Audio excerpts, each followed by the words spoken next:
એટલો વૈરાગ્ય જોઈએ, જરૂરી વૈરાગ પણ જોઈએ. ભક્તિને પૂરક થવા માટે ધર્મ પણ જોઈએ, ભક્તિને પૂરક થવા માટે દયા પણ જોઈએ, સત્ય પણ જોઈએ.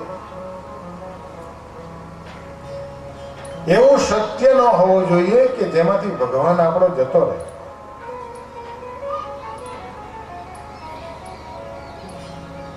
ભગવાન સ્વામિનારાયણ જેતલપુરમાં ગંગામાના ઘરમાં જ્યારે એકાંતવાસ કર્યો છે ત્યારે બ્રહ્માનંદ સ્વામીને સુરો ખાચર આવી અને ગંગામાને કહે છે કે માજી, અમે ભગવાનનું પગેરું કાઢતા કાઢતા આવ્યા છીએ અને અહીંયા સુધીનું પગેરું આવ્યું છે, માટે સ્વામિનારાયણ અહીંયા ગામમાં છે. ત્યારે ગંગામાએ સ્વામિનારાયણ ભગવાને ગંગામાને ના પાડેલી કે તમે કોઈને કહેતા નહીં કે હું આવ્યો છું. બ્રહ્માનંદ સ્વામી અને સુરો ખાચર તે આવ્યા અને ગંગામાને પૂછ્યું. ગંગામાએ ઘસીને ના પાડી દીધી. અહીંયા સ્વામિનારાયણ કહેવાને વાત કેવી, અને સ્વામિનારાયણ આવ્યા હોય તો કોઈ ખાનગી રે? માંડવા બંધાવ્યા હોય, ઉત્સવ સમયા થતા હોય, સાધુ સંતોના દેરા નખાયા હોય, એ ભૂદેવ આવીને યજ્ઞ કરતા હોય, ધૂન કીર્તન ભજન કથા વાર્તા ચાલતું હોય, એક સ્વામિનારાયણને રાખવા માટે ગંગામાં આજે અસત્ય બોલે છે, ખોટું બોલે છે. સત્ય અને અસત્ય એનો એટલો જ ઉપયોગ હોય કે ભગવાન મારા ત્યાંથી જાય નહીં, એના માટે સત્ય અને અસત્યનો જરૂરી ઉપયોગ હોય છે. એક માત્ર સત્યથી ભગવાન મળે છે એવું નથી, પરંતુ ભગવાન મેળવવા એ મુખ્ય સિદ્ધાંત છે. જેટલા જેટલા ઉપકરણો, એ જેમ કોઈ દાળ શાક આપણે બનાવીએ છીએ તો એમાં મસાલા નાખીએ છીએ ને મસાલાની માત્રા હોય, અને મસાલા કેવા અને કેટલા નાખવા એ તો કારીગરનું કામ છે. અને એ મસાલા જો બરાબર હોય તો આજ અમારે ઘનશ્યામ સ્વામી ક્યાં જતા રહ્યા એ કે દાળ તો સૂપ જેવી બનાવી છે. મસાલા જો બરાબર હોય તો મજા આવે, નહીતર મસાલામાં આગું પાછું જરાક આગું પોચું થઈ જાય તો વસ્તુ એ ને પણ મજા ના આવે ખાવાની. મુખ્ય સિદ્ધાંત ભક્તિ છે. ધર્મ, જ્ઞાન, વૈરાગ, સત્ય, દયા, નીતિ, શૌચ, જે પણ ઉપકરણો છે એનો જરૂરી જ્યાં જ્યાં ઉપયોગની જરૂર પડે ત્યાં ત્યાં ઉપયોગ કરવામાં આવે ને ભક્તિને સિદ્ધ કરવામાં આવે છે.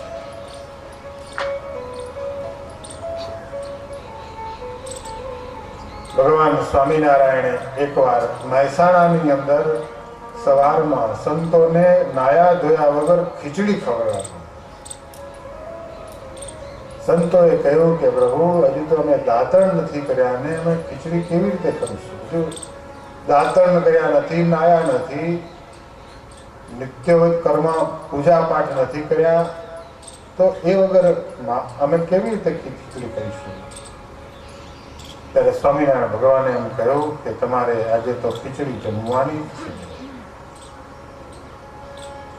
તો નાયા ધોયા વગર સ્વામિનારાયણ ભગવાને મહેસાણાની અંદર કસરીબાના ઘરે ખીચડી ખવડાવી અને ભગવાન એમ બોલ્યા કે આ ખીચડી તમારું કલ્યાણ કરશે નહીં અને ખીચડી તમારું કલ્યાણ બગાડશે પણ નહીં.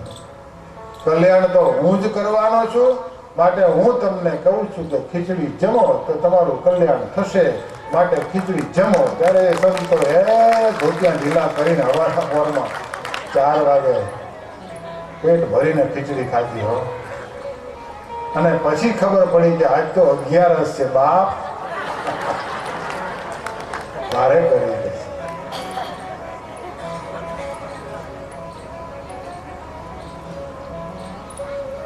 ત્યાર પછી ખીચડી ખાવાનું હવારમાં નાયા ધોયા વગર એક જ વખત પ્રોગ્રામ રાખેલો, પછી બંધ છે, હવે ચાલુ ના કરતા.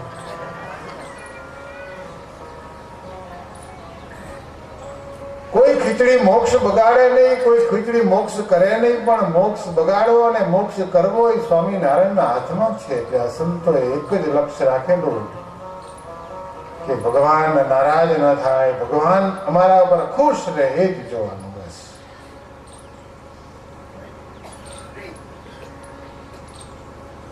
આગળ કથાઓ આપણે ગોપીઓની સાંભળીશું તો એક જ સિદ્ધાંત જોવા મળશે કે ગોપીઓનો એક જ સિદ્ધાંત છે કે મારો પ્રભુ મારા ઉપર ખુશ રહે.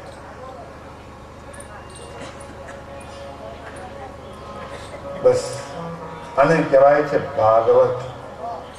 ભગવાન પરાયણ થવું એને કહેવાય ભાગવત પારાયણ. ભગવાન મય બનવું એને કહેવાય ભાગવત.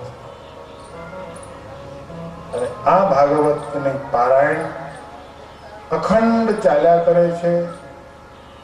ભગવાન સ્વયં નારાયણ, સ્કંદ પુરાણની અંદર એવું લખ્યું છે કે ભગવાન નારાયણ અને લક્ષ્મીજીને અખંડ આ ભાગવતની કથા સંભળાવે છે. પછી ભગવાન થાકી જાય તો લક્ષ્મીજી નારાયણને સંભળાવે. 1 મહિનાના વારા કર્યા છે. 1 મહિનો નારાયણ કથા સંભળાવે અને 1 મહિનો લક્ષ્મીજી કથા સંભળાવે છે આ ભાગવતની વૈકુંઠ ધામની અંદર. અને વૈકુંઠ ધામમાં જ્યાં આ ભાગવત વંચાય છે, ભગવાન પોતે બોલે છે, લક્ષ્મીજી સાંભળે છે અને ભગવાનના મુક્તો પણ સાંભળે છે. એટલે જ્યાં ભાગવત કથા વંચાતી હોય એને વૈકુંઠ વાલું અને વૈકુંઠ ધામ કહેવાય. ભગવાનનું દિવ્ય ધામ કહેવાય કે જ્યાં ભગવાનની આ ભાગવતની કથા થતી.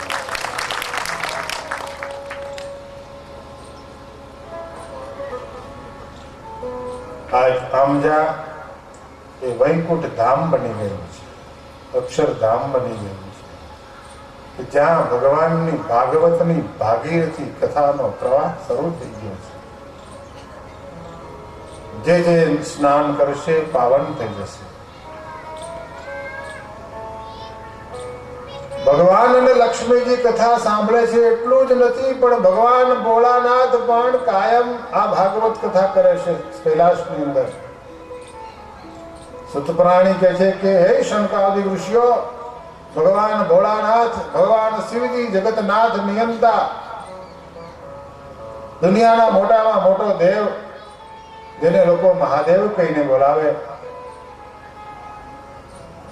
એવા ભગવાન ભોળાનાથ પણ અખંડ ભાગવત કથા કરે છે. પણ ત્યાં બહુ શ્રોતાઓની કમી છે એટલે પાર્વતીજીને બેસાડ્યા છે. પાર્વતી સાંભળે છે.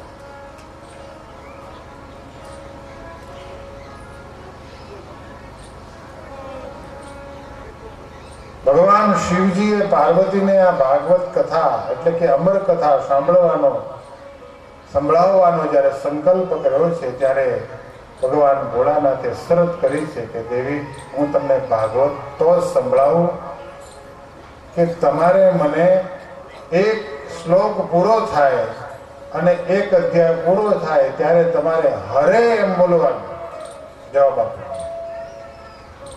इति श्रीमद्भागवते महापुराणे पारमहंस्यां संहितायां प्रथमस्कन्धे 10मो अध्यायः. एम भगवान भोलानाथ ज्યાં બોલે ત્યાં પાર્વતી બોલે હરે.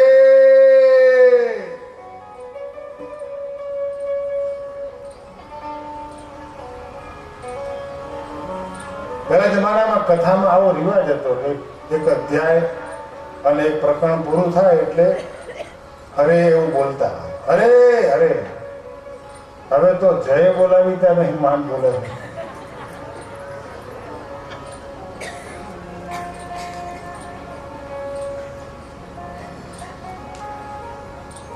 ઘણા તો કથામાં અહીં બેઠા હોય પણ ખોડિયું જ બેઠું હોય, મગજ તો ક્યાંય ફરતું હોય, એટલે એને હરે બરે ની ખબર જ ન પડે.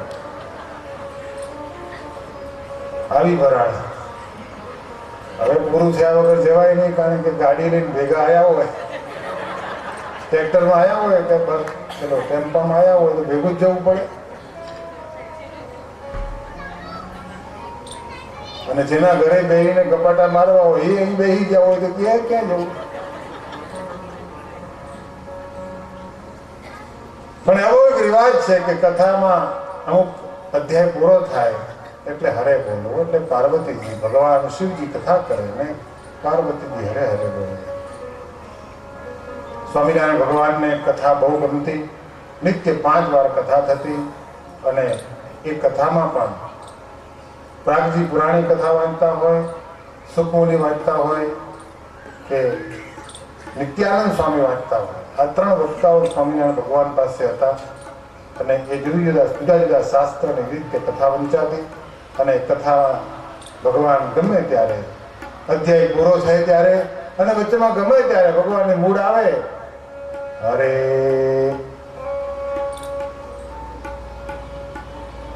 ભગવાન હરે હરે એમ બોલતા.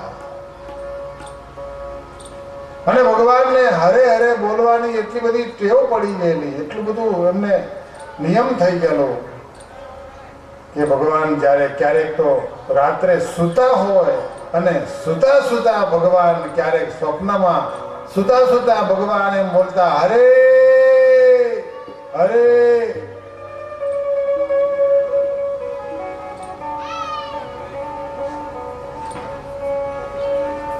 આપણે નિયમમાં બોલીએ છીએ ને, કથા સાંભળતા રે હરે હરે કઈ બોલે હરે કંઠે ડોલે વાત કથા મારે બીજી ક્રિયામાં ક્યારેક અચાનક રે જમતા રે બોલાય સ્મૃતિ રે પોતાને ચરતે થોડુંક હસે રે.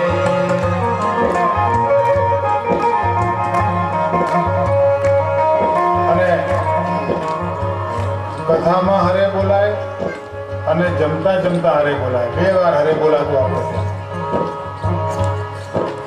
આપણા સંપ્રદાયમાં 2 હરે બહુ પ્રસિદ્ધ છે, એક નારાયણ હરે અને એક સચ્ચિદાનંદ હરે.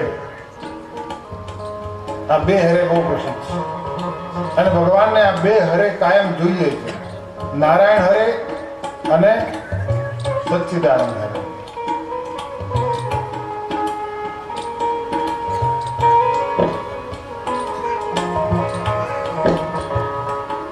નારાયણ હરે એટલે ખબર પડી ને,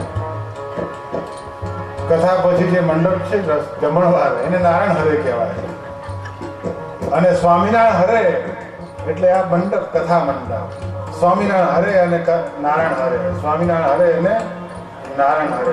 અહીંયા તો બહુ સારું છે, અહીંયા પાછળ જ છે. અમારે તો બહુ ઢોકળું છે, વચમાં કોઈ ચા પાણી પીવો બહુ સારી વ્યવસ્થા કરી છે. ખાટલેથી પાટલે, ખાટલેથી પાટલે એ આખું જવાનું છે.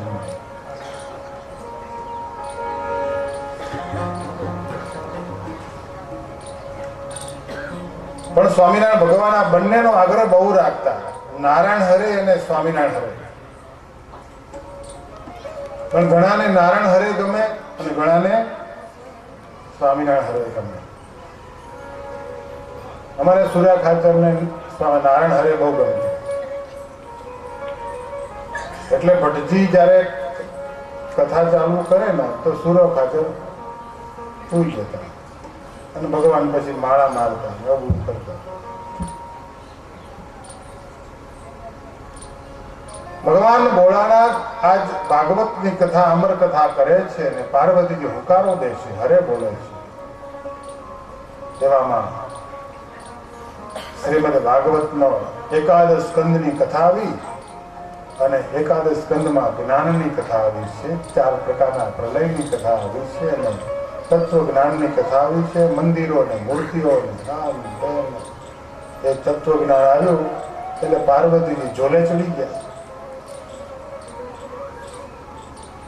સતી પાર્વતીને નિંદ્રા આવી ગઈ છે અને અધ્યાય પૂરો થયો અને હરે શબ્દની ભગવાન ભોળાનાથ રાહ જુએ છે, પણ હરે શબ્દ માતાજી બોલવા ખબર નથી, કારણ કે ઊંઘી ગયા છે, સમાધિ લાગી છે. એવું તો કહેવાય નહીં સુઈ ગયા, સમાધિ લાગી. અને સૂઈ ગયા હોય પાર્વતીજી, એવું બને જ નહીં. સતી પાર્વતી કોઈ સૂઈ ન જાય, પણ સતી પાર્વતીને ભાગવત સાંભળતા સાંભળતા ખરેખર સમાધિ લાગી હોય.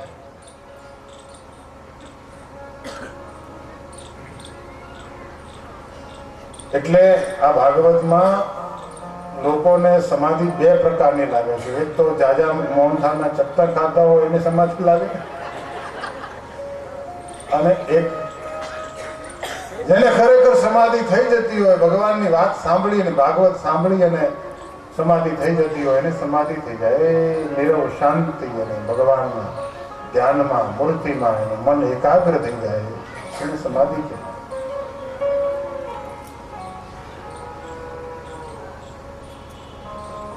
ભગવાન ભોળાનાથ રાહ જુએ છે કે હરે ક્યારે બોલે. તેવામાં એક વૃક્ષ ઉપર બેઠેલો એક પોપટ, એ પોપટે જવાબ આપ્યો, હરે શબ્દનો જવાબ આપ્યો. પોપટનો જવાબ સાંભળી અને મહાદેવજીએ કથા આગળ વિસ્તારી.